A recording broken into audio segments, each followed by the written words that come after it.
நிர்வாகம் பண்ணுறேன். ஒரு ஆயிரக்கணக்கான சபையில் சந்திக்கிறேன்.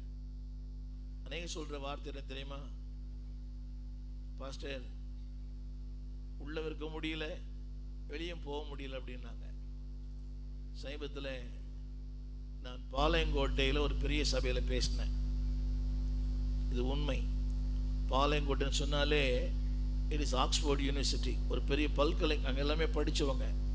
ஒரு பெரிய சபை, ஒரு பெரிய ஸ்தாபனம், ஒரு பெரிய தலைவர்.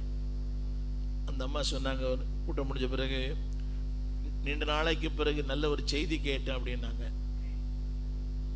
என்னங்க, நாளைக்கு பிறகு ஒரு செய்தி கேட்டேன்னாங்க. என்னங்கன்னு கேட்டேன். இல்லை பாஸ்டர், ஒரு செய்தி கேட்டேன் அப்படின்னாங்க. நீங்கள் யாருமான்னு கேட்டேன்.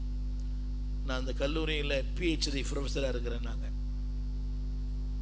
என்ன பிரச்சனை கேட்டேன். ஏதோ பண்ணுறாரு எங்கள் பாஸ்டர். நானும் கேட்குறேன், உள்ளும் இருக்க முடியல, வெளியே போகவும். என்ன பார்க்குறீங்க? சொல்லுங்க, நல்ல போதகருக்காக நன்றி. சத்தமாக சொல்ல மாட்டீங்களா? நல்ல சபைக்காக நன்றி, நல்ல குடும்பங்களுக்காக நன்றி. மனசார சொல்றீங்களா? இந்த மனைவிக்காக நன்றி, இந்த கணவருக்காக நன்றி. ஆமா, இவருக்கு என்ன தெரியும் நான் படுற பாடெல்லாம். அது இல்லைன்னா நான் இங்கே நம்ம இன்னைக்கு எந்திருக்க மாட்டோம். சொல்ல மாட்டீங்களா? அப்படிப்பட்ட ஒரு மனைவி இல்லைன்னா இன்னைக்கு நீங்கள் இங்கே இருக்க மாட்டீங்க. ஆண்டவர் எல்லாருமே அவருக்கு தெரியும் யார் யாரோட இணைக்கணும்னு. ஆமென் சொல்ல மாட்டீங்களா? He knows. ஆங்கிலத்தில் ஒரு வார்த்தை இருக்குது, man joins but God joins. கொஞ்சம் இங்கிலீஷில் புரியுது கஷ்டம். JOINT, man joined. ஆனால் ஆண்டவர் ஜாயின் பண்ணல, joins, JOINS. அந்த அர்த்தம் தெரியுமா? அவர் அதாவது ஜாயின் பண்ணல, ஜாயின்ஸ் JOINSக்கு இணைத்திருக்கிறார். சொல்லுங்க, இணைத்திருக்கிறார். when God joins, no need of help. இந்த உலகத்தில் யாரும் நம்மளை முட்டு கொடுக்க வேண்டியதில்லை. இது புரியுதா?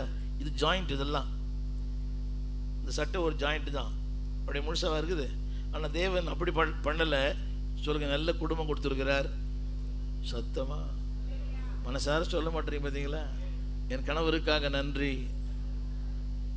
வயத்திருக்க மாட்டீங்களா? என் மனைவிக்காக நன்றி. சண்டை போடுற மனைவி தான், ஆனால் நன்றி. என்ன அப்படி சொல்றீங்க? கோபக்கார புருஷன் தான், ஆனால் நன்றி.